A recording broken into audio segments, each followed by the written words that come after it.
Mira and Neil, the magic of Mangal Arati. The stars still blinked lazily. The wind hadn't even begun to stretch, but inside Mira and Neil's home, something sacred had already begun. A lamp was lit. Incense trailed through the hallway. Amma moved like the morning itself, quiet, calm, and full of light. "Children," Amma whispered, stroking Mira's hair. "It's time." "Time for what?" Neil mumbled, eyes still closed. "Time to greet the light before it arrives," she smiled. "We're going to the temple for Mangal Arati."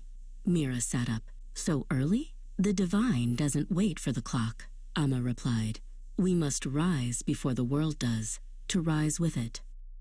No one entered the temple without bathing, not even kings.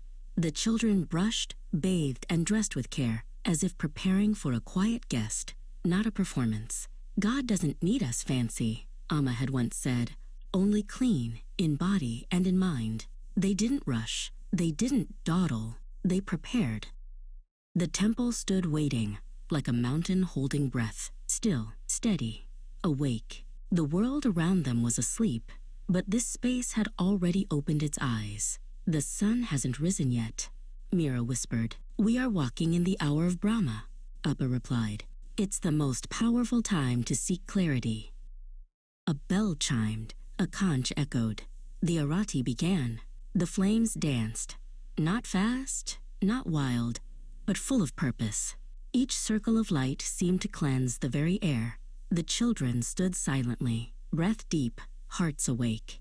"Why do I feel warm inside?" Mira whispered. "Because this light doesn't just glow," Appa said softly. "It touches the part of us that remembers who we are." As they stepped outside, the first sunlight broke the horizon. The temple bells still echoed behind them. The wind carried the scent of camphor and flowers. The world had shifted, gently, deeply. "Did the sun wait for Arati to finish?" Neil asked. "No," Amma said. "But we waited so we could receive the sun with open hearts." No rushing, no alarms, just calm feet and warm breath. At home, breakfast waited. The smell of ginger and ghee filled the air. "Everything feels so soft," Mira said. "Because we didn't crash into the day," Appa replied. "We entered it, lit from within."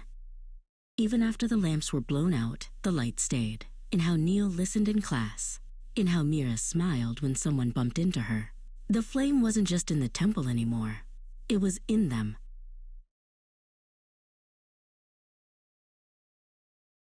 "Amma," Mira asked, "why don't we just do the prayer after breakfast?" Amma smiled, folding a towel. "Because the world becomes louder with every passing hour. By evening, the mind is full and the heart is distracted.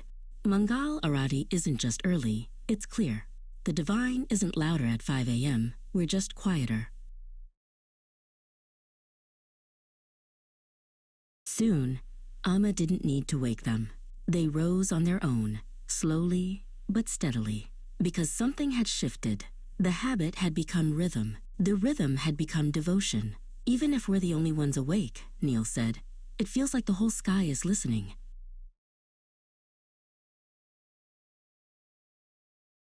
Mangal Arati means auspicious offering of light performed during Brahma Muhurta, when the world is quiet and sacred.